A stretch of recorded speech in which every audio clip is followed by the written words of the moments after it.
Bonjour à tous, je vous fais un petit tuto vidéo pour ceux qui ont encore un petit peu de difficulté pour transformer leur document Word directement pour Adobe et enfin pouvoir le faire dynamique. Donc je rappelle à tous que votre document Word doit être donc fini, sans faute d'orthographe, éviter les syntaxes, les lignes bien passées, bien centrées. Voilà, essayer de faire quelque chose de propre, correct, qu'on n'a plus besoin de revenir derrière. Car une fois dans Adobe, on peut faire quelques modifications, mais de là à retravailler le document de base, ça reste assez délicat. Donc, je rappelle aussi qu'il faut prévoir toutes les places dans lesquelles vous allez venir annoter des cases à cocher, des ascenseurs.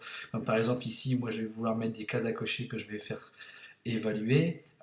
Si je laisse pas de place en dessous, autour, j'aurai beaucoup de mal à le faire. Même chose pour ici. Ici, je vais donc insérer une vidéo et cette vidéo va être commentée par un élève dans cette partie ici, avec une fenêtre dans laquelle je vais lui permettre d'écrire. Je vais donc laisser une partie blanche. Donc laissez bien vos parties blanches accessibles. Un cartouche aux alentours, bon, quelque chose de soigné, de propre, et surtout qu'on n'a plus besoin d'y revenir. Je vous transmettrai en même temps le cartouche pour ceux qui ne l'auront pas eu, le cartouche de base qui nous permet de faire le départ. Alors, toute première chose, une fois que vous avez terminé votre document, vous le sauvegardez bien entendu. Sauvegardez-le pour le garder précieusement dans un coin pour éventuellement devoir y revenir. Ensuite, vous allez devoir donc l'imprimer. Donc une fois dans le module d'impression, il se peut qu'il coche alors soit le photocopieur de votre lycée si vous êtes sur le réseau, soit l'imprimante que vous avez dans votre domicile. Alors là, dans votre ascenseur avec les imprimantes, vous allez chercher l'imprimante PDF, car lorsque je vous ai installé Adobe sur votre machine, Adobe Pro, il a automatiquement généré une imprimante PDF. Donc moi, elle est ici sur Macintosh. Je vais donc enregistrer ce fichier au format PDF. Je vais volontairement donc lui donner un nom TP inamovible. Là, donc sur le bureau, j'enregistre sur mon bureau, il enregistre donc ma fenêtre. Et on se donne rendez-vous tout de suite dans Adobe Pro pour la suite des modifications. A tout de suite. Bonjour, la suite. Alors, maintenant que vous avez votre document PDF sur votre bureau, vous allez donc devoir l'ouvrir avec Adobe Pro. Attention, lorsque je vous ai installé dans votre logiciel sur votre machine, il existait déjà peut-être un lecteur Adobe qui, par contre, lui, ne vous permet pas d'écrire ou de créer des scènes dynamiques, mais juste de lire, ce qu'on appelle un reader. Vous aurez donc besoin de l'ouvrir. Donc là, clic droit sur votre document, ouvrir avec Adobe Pro que je vous ai donc installé. Vous voyez, moi j'ai Adobe Pro et Adobe Pro Reader. Donc vous avez Adobe Pro, Foxy, il y en a plein d'autres. Utilisez bien le Adobe Pro que je vous ai installé. Lorsque vous cliquez sur Adobe Pro, il vous ouvre donc votre logiciel, votre document, pardon, dans le même état qui était dans Word, tout simplement. On va donc devoir y insérer donc des parties dynamiques, les volets, les ascenseurs, etc., les vidéos. Donc pour cela, il y a donc un outil, une plage qui s'appelle outil sur votre droite, et vous allez, avant toute chose, ce qu'on appelle créer un formulaire. Donc vous créez votre formulaire. Là, il vous demande s'il existe déjà une partie du formulaire présent ou pas. Moi, je mets toujours dans le document existant. Je fais suivant. Suivant. Je ne réponds pas à ce qu'il me demande comme question. Vous voyez une petite montre qui tourne. Donc là, il va scanner la totalité de vos... Donc là, éventuellement, de mes 8 pages. Et vous voyez, il a déjà mis des fenêtres ou des encarts bleus, violets, un peu partout. Donc ça, c'est ce que lui, en fait, a déterminé comme place vide dans lequel on pourrait insérer des commentaires. Je peux en laisser si ça m'intéresse. Moi, je ne vous conseille pas, car je ne sais pas si vous avez bien remarqué, mais sur le comté, ici, il vous a créé toutes ces trucs dynamiques. Donc, à votre charge, je pense qu'il est vachement important, c'est de les sélectionner tous et de les effacer. Donc, vous n'allez pas pouvoir effacer vos pages, attention. Par contre, ici, vous allez pouvoir les supprimer une par une. Et vous les supprimez, moi, je vous conseille de les supprimer tous pour pouvoir avoir un travail plus propre et surtout démarrer avec des cases dans lesquelles je suis sûr de dire, voilà, la case 1, elle est sur telle page, la case 2, elle est sur telle page, etc. etc. D'accord ? Bon voilà, j'ai créé un formulaire dans lequel je vais pouvoir donc ajouter maintenant des petites choses. Donc ajouter un champ, je ne sais pas si vous vous souvenez, hein. Ajouter un champ, des cases à cocher, des boutons ratio, des menus déroulants, etc., etc.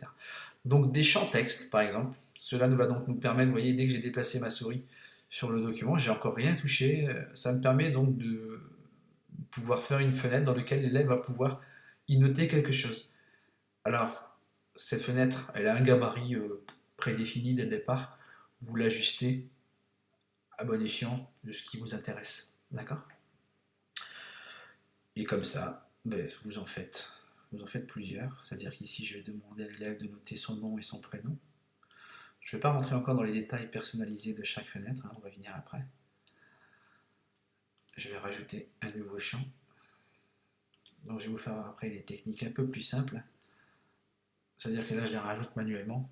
Et vous voyez ici, les outils que j'ai là, ben, je les ai ici rajoutés en raccourci. Alors ils sont peut-être déjà activés sur votre machine ou pas. Ça c'est vous qui voyez, ou sinon vous les activez. Donc voilà, donc là je vais encore chercher une petite cellule.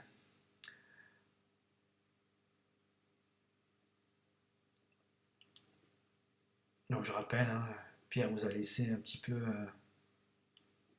je dirais, des exemples de TP quasi finis. Utilisez-les, utilisez pas. Donc je conseille aussi de ne pas faire comme, allez, je dirais, par logique. C'est vrai que ça va plus vite. On fait clic droit, on fait copier, on fait coller. On ne peut pas. Alors pourquoi? Je vais vous expliquer tout de suite. Je rajoute ma dernière petite cellule ici pour moi, notation sur 20. Mais tout simplement parce que si vous avez bien regardé, chaque champ comporte une notification. Texte 1, texte 2, texte 3, 4, 5, 6. Et vous regardez ici sur les côtés, on les retrouve. Vous vous souvenez, c'est celle que vous venez de supprimer il y a 2 minutes. Donc il va falloir, lorsqu'on va faire la codification ensemble la prochaine fois, pouvoir dire cette case-là, elle vaut autant de points. Donc, exemple, cette case qui s'appelle texte 5 pour l'instant, elle vaut 0,5 points. Et le logiciel, enfin le codage, va lui déterminer une note suivant le lettrage de chaque case que vous allez noter. Donc attention à bien notifier euh, toutes les pièces dont vous avez besoin. Alors, vous vous souvenez, ensemble, on l'avait déterminé que les champs qui s'appelaient texte 1, donc on l'avait dit, on les appelait T. Donc là, vous faites clic droit sur chaque champ que vous avez sélectionné et vous lui mettez, donc en général, pas texte 1, mais vous l'appelez T1, etc., etc. Et ça, alors je dirais, si on le fait dès le départ, c'est forcément plus rapide. Et en plus de ça, ça nous permet de pas de perdre le fil. Parce que vous vous doutez bien qu'il ne faut pas qu'il y ait une seule cellule, enfin qu'il y ait deux cellules, pardon, qui soient notifiées de la même façon. Ok? Donc là, T6, tout simplement. Alors pourquoi T? Texte. Après, vous le verrez, on va rajouter des listes déroulantes. Ça sera L, parce que L comme liste, tout simplement. T4. Et ici, propriété T5. Alors, je pense qu'il y a possibilité, on va vérifier ensemble. Si on fait double-clic, voilà, en faisant double-clic, pas forcément clic droit, ça fonctionne aussi. Donc, ça, première chose, j'ai rajouté donc ce qu'on appelle un champ de texte. Je vais maintenant vous faire voir, pour rajouter, exemple ici, je vais donc y annoter des cases à cocher. Je vais demander à l'élève de cocher des cases. Donc les cases, j'en mets une là, j'en remets une nouvelle, et une troisième. Vous voyez, j'ai pas laissé beaucoup de place entre mes petites figurines et je suis un petit peu embêté. Pourquoi? Parce que il fallait y penser dans le Word, quoi. Il fallait y penser dans le Word. Alors vous, ce sera peut-être noté case à cocher en français. Moi, je crois qu'il les appelle autrement. Je suis sous Macintosh, je le rappelle. Etc. etc. D'accord? Donc, même chose. On fait donc double-clic dessus. Il nous ouvre les propriétés, voilà, il les appelle checkbox set. Alors, j'ai un plantage, je vais la fermer. Ça arrive, hein, vous voyez. Donc, case à cocher, donc c'est un, etc., etc. C'est 2. Comme ça, lorsque vous allez avoir fini tout ça, vous allez imprimer votre document sous papier. Et là, vous allez reprendre votre document numérique et noter quelle case appartient à C1, etc., etc. Ok?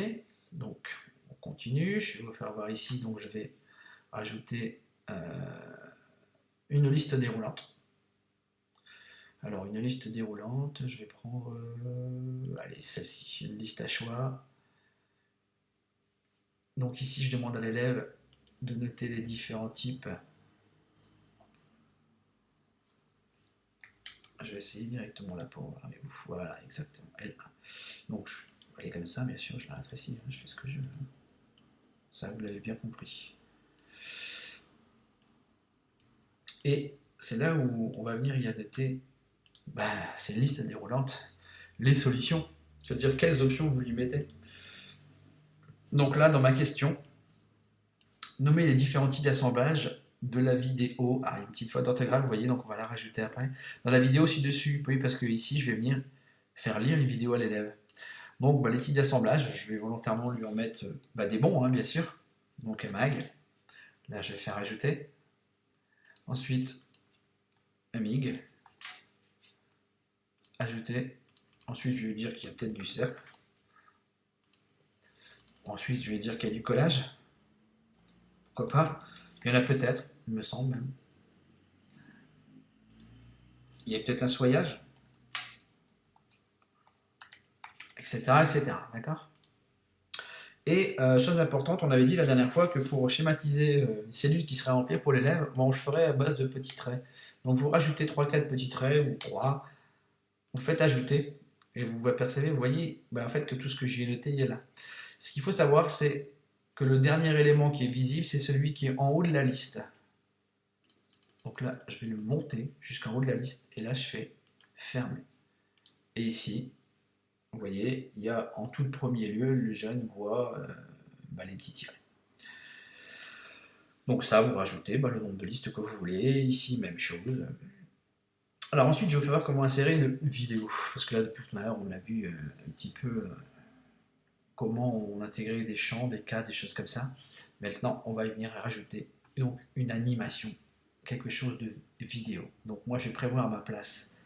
Ici, je vais rajouter un champ de texte complet où je vais demander à l'élève de me relever, vous voyez, citer les risques que vous observez, donc les risques, les dangers bien sûr, dans cette vidéo. Donc vous voyez ici j'ai fait un champ de texte, il faut absolument, vous voyez mon dernier champ de texte ici il est là, c'est T6. Vous vous souvenez mon T6?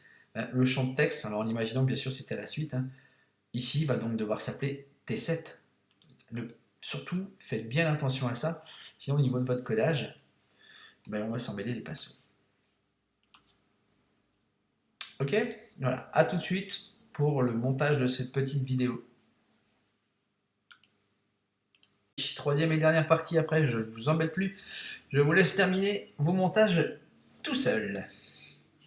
Alors, nous sommes toujours dans le mode formulaire, dans lequel on a rajouté les listes déroulantes, les cases à cocher et les champs à remplir. Nous allons quitter ce mode provisoirement pour pouvoir venir insérer la vidéo à l'endroit que moi j'ai prévu, schématisé par une image. Pas obligé de mettre une image, une photo ou autre, hein, tant que vous laissez bien l'espace vierge, je dirais, dans votre document Word de départ. Donc pour ça, je ferme ma fenêtre de notification. Et vous voyez ici, je suis passé en mode lecture. Alors le mode lecture, schématisé comment? Par une bandelette violette en haut de votre écran qui vous dit, voilà, là dans votre document, vous pouvez taper un texte sans problème. Donc là, on est dans le mode, vraiment dans le mode lecture pure. Donc, j'ai maintenant besoin d'insérer cette vidéo. Je vais aller dans les objets interactifs, même menu que tout à l'heure, sauf que vous choisissez donc objet interactif, et là vous ajoutez une vidéo. le fait d'avoir cliqué sur vidéo, vous voyez ma souris elle passe d'une flèche donc à un curseur en forme de croisillon. Donc ce croisillon va me permettre de localiser l'endroit où je veux donc cibler ma vidéo. Je me positionne, je relâche, automatiquement il m'ouvre une fenêtre. Dans cette fenêtre, en fait, il me dit où se trouve votre vidéo. Clé USB, disque dur, poste de travail ou bureau, peu importe, vous allez la chercher. Mais ensuite, il me dit aussi Adobe prend en charge les vidéos FLV, F4V, MP3, SWF ou toute autre vidéo codée en H264. Alors pour cela, je vous ai laissé normalement un outil freeware converter vidéo qui vous permet donc de réencoder toute source que vous avez, donc même si vous avez filmé ça avec votre téléphone, vous pouvez le réencoder en mode FLV par exemple. Donc là, je vais devoir aller lui chercher ma vidéo qui se trouve donc moi sur mon poste de travail. La vidéo de mon à l'arrière, vous voyez, qui est en FLV. Donc là, je l'ouvre. Automatiquement, elle me l'a lancée en arrière-plan. Bon, vous la sélectionnez. Vous voyez, elle s'est insérée avec une petite flèche. Ne la lancez pas tout de suite. Si votre machine n'est pas assez puissante, vous risquez d'avoir des petits soucis. Donc, une fois ici, vous enregistrez votre document. Comme ça, votre vidéo, elle est, je dirais, un petit peu bridée, elle ne bougera plus. Sauf que vous voyez ici, je ne suis pas très aligné avec mon cartouche. Ici, j'aurais voulu que ça descende un peu plus. Bon, je vais devoir la modifier. Bon, je vais repartir dans mon formulaire et je vais refaire modifier.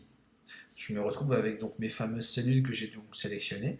Et vous voyez, là, je mets ma souris sur mon document, ma vidéo, et là, j'ai la possibilité d'élargir mon champ de vidéo, voire même de le déplacer. Clic droit, propriété. Cela me permet de pouvoir y insérer ou pas les commandes. Vous savez, lorsque l'on lit une vidéo, on peut avancer un peu plus vite la vidéo, monter le son, baisser le son. Bon, ça se passe ici dans commande. Alors moi, par défaut, il est noté masqué automatiquement. Je ne sais pas sur votre version Windows si ça fera la même chose. Donc moi, je dois bien décocher cette version masquée automatiquement. Sinon, mon lecteur vidéo ne sera pas visible. Et si vous voulez insérer une couleur de lecteur vidéo, vous pouvez lui insérer. Ça reste du gadget. Je lui fais OK. Mon document, on considère qu'il est complètement fini. J'ai mis toutes mes cellules, mes listes déroulantes et mes vidéos. Je vais donc passer en mode lecture. Vous allez voir maintenant ce qu'un élève voit réellement lorsqu'il utilisera votre fichier numérique sur une tablette par exemple ou un ordinateur du lycée. Donc n'oubliez pas bien sûr d'enregistrer votre document. Vous pouvez donc fermer. Moi, mon fichier de base, c'est bien celui-là. Rappelez-vous, tout à l'heure, on a fait ouvrir avec, on a été chercher Adobe Pro. Maintenant, je vais l'ouvrir avec un lecteur. Voilà, mon fichier, il est terminé. Dans ces fenêtres, l'élève peut mettre sans problème son nom, son prénom, tout autre renseignement. Donc là, il y aura le codage avec les notes. On va s'en occuper ensemble la prochaine fois. On va aller rechercher un peu ma page où il y a ma vidéo. Vous allez voir. Mon petit lecteur, il apparaît bien. J'ai la possibilité, parce que quand on est à 15 dans la salle avec la petite vidéo en route, de baisser le son, ça fait du bruit. J'ai aussi la possibilité d'avancer la vidéo. Et vous allez me dire, ouais, ok, mais l'élève il voit quand même pas fort. L'élève il a la possibilité de zoomer sur votre document sans problème. Et il peut aller chercher sa vidéo en plus grosse taille. Peut-être même été trop vite. Et pouvoir la visionner sans problème. Voilà, donc là, votre lecteur il est là, vous faites ce que vous voulez faire pause, play, stop, revenir en arrière, l'élève n'a pas bien compris. Moi, dans cette vidéo, je lui demande de me lister tous les défauts, la sécurité, notamment ici, vous voyez, porte des EPI qui n'est pas respectée. Voilà, bon, j'espère que vous avez, je dirais, tous plus ou moins compris le principe de l'utilisation d'Adobe.